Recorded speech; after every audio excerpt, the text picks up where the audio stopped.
And who could forget one of the most heinous attacks in living memory when a far-left Bernie Sanders fanatic opened fire on House Republicans. They were practicing for the Congressional baseball game in June of 2017. That crazed gunman nearly took the life of my next guest.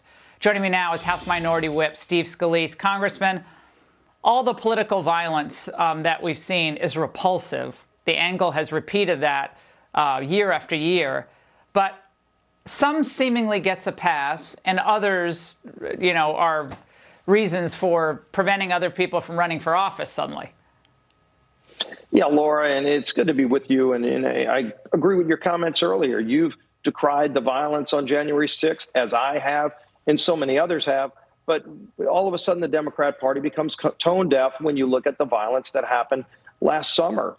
You had Kamala Harris raising money to get people out of jail in some of these cities where they burned the cities down. They burned police precincts down. They were shooting at innocent civilians, trying to kill cops. They killed some cops in the number of those cities. Where was that same zeal to go after all of those folks who committed those crimes, the rioters, the looters? This is all political theater to Nancy Pelosi, to Joe Biden.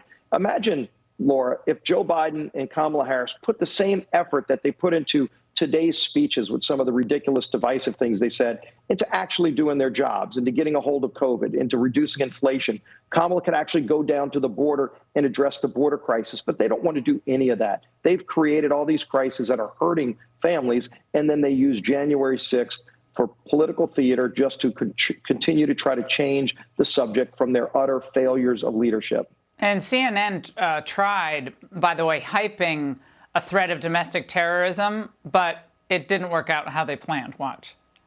Experts are now warning that the peril posed by domestic extremism is as high as ever. A spike in extremist rhetoric just over the past 2 days leading up to this anniversary. There has been an uptick in extremist rhetoric leading up today. Are there any significant, credible threats to the nation's capital tonight? We have not received any credible threats that we're aware of. Congressman, this is so irresponsible. I keep thinking what China, Russia, and all of our adversaries think. Yeah, and these are the same folks, by the way, who called the Summer of Love, where they were burning cities down, mostly peaceful protests. Remember that image on CNN. I think if you look at their viewership, it reflects the lack of depth of their message. All they're about is bashing Donald Trump.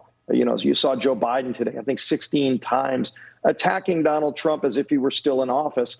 President Trump left behind a great economy. He left behind 3 vaccines that Joe Biden inherited. And what do we have? Another resurgence after Joe Biden promised to crush the virus. He won't even do anything to help families there. Congressman, great to see you tonight.